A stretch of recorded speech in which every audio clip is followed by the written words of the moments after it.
समझाना खासकर नहीं है, मेरा है कि मंगल ग्रह के कारण कौन कौन बीमारी हो सकती है। और मुख्य रूप से हम डायबिटीज पर ही चर्चा कर रहे हैं। तो मंगल ग्रह से ब्लड प्रेशर की बीमारी हो जाती है। जिनके मंगल दोष हैं निश्चित रूप से वो जिद्द हैं, अड़ियल हैं, इगोइस्ट हैं।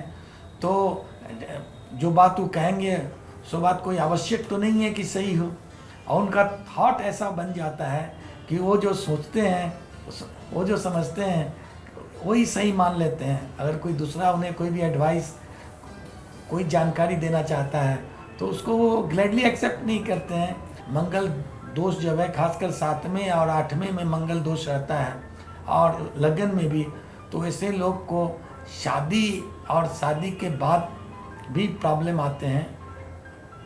इसके साथ साथ उन्हें अपने दोस्त या उस जगह जहाँ वो व्यापार करते हैं या सर्विस करते हैं वहाँ भी प्रॉब्लम आता है। ये सब होता है उनके ईगो और नॉन कंप्रोमाइजिंग नेचर से। लेकिन क्या गुरुजी मंगल ग्रह इतना ही खराब है? ये कहने का मतलब नहीं कि मंगल ग्रह खराब है। हर ग्रह के कुछ गुण होता है, कुछ दोष होता है। मैं जो मंगल ग्रह का एक खास परिस्थिति है जिसको मंगल दोष कहते हैं, किसी की कुंडली में जब मंगल लगन दूसरे, चौथे, 7वें, 8वें या 12वें में रहते हैं, जो मंगल दोष उत्पन्न करता है, तो उसके कारण जो प्रभाव पड़ता है मैंने ये बताया। मंगल एक बहुत कल्याणकारी ग्रह है और कहा जाता है कि ये देवताओं के सेनापति हैं। इस धरती पर आज के तारीख में जितने भी प्रभाव होते हैं उसको मंगल 21 रूप से प्रभावित करते हैं। मंगल के 21 नाम होते हैं, इसलिए कम से कम मंगल शांति की जो पूजा की जाती है 21 बार कम से कम की जाती है। ऐसे जिन्हें मंगल दोष हो तो उन्हें तो जीवन भर करना चाहिए, या कम से कम 3 साल, नहीं तो 1 साल करना चाहिए। तो मंगल अगर मकर राशि में होता है, यानी कि उच्च के मंगल होते हैं और वो 10वें घर में बैठे होते हैं, तो भाग्य विधाता है। वैसे व्यक्ति जन्मजात 28 साल के बाद ही भाग्योदय होता है और काफ़ी ऊपर जाते हैं। तो बिल्कुल ये नहीं सोचो कि मंगल बिल्कुल खराब ग्रह है। मंगल में बहुत सारे गुण हैं।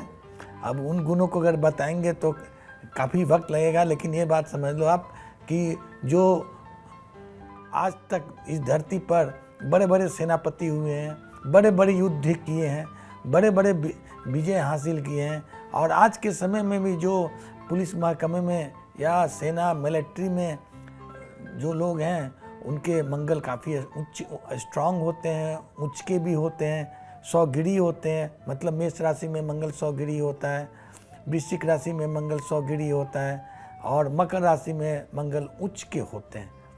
तो ये बात बिल्कुल नहीं है। लेकिन हाँ, मंगल दोष जब लग जाता है तो उसके प्रभाव अच्छे नहीं होते हैं।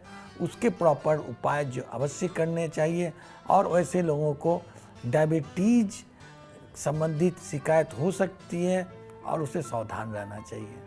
अब सावधानी के लिए क्या करें? सबसे पहले तो मंगल ग्रह का शांति करें, और मैं एस्ट्रो हर्बो फिजियोथेरेपिस्ट हूँ, तो मैं एक कवच देता हूँ।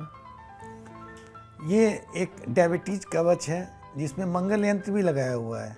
और इस कवच से पहनने से क्या होता है, हम लोग पहले इसको समझें कि कवच क्या है।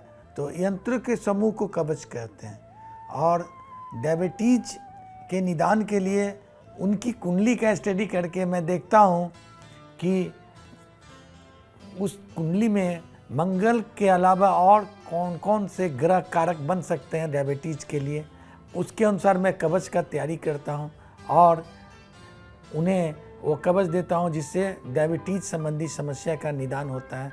लेकिन ये एस्ट्रो हर्बो फिजियोथेरेपी है, मतलब एस्ट्रोलॉजिकली हम उसकी कुंडली का अध्ययन करते हैं, उस जातक के कुंडली का, उसमें जो ग्रह खराब लगता है उसके अनुसार कवच बनाते हैं।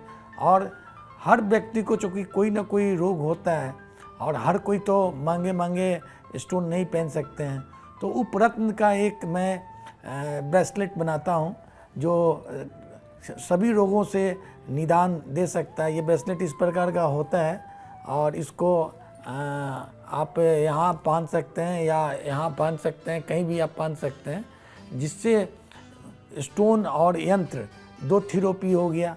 उसके बाद मैं कुछ जड़ी बूटी देता हूँ जो बिल्कुल नेचुरल होता है। आगे के एपिसोड में मैं बताऊँगा कि किस ढंग के जड़ी बूटी होते हर्ब्स होते हैं।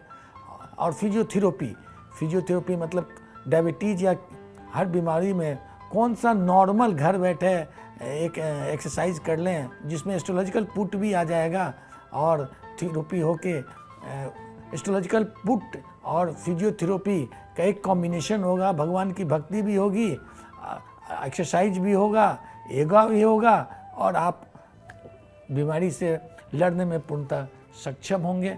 चाहे डायबिटीज हो या कोई भी बीमारी हो, आप पूर्ण रूप से स्वस्थ हो सकते हैं। लेकिन क्या गुरुजी मंगल ग्रह इतना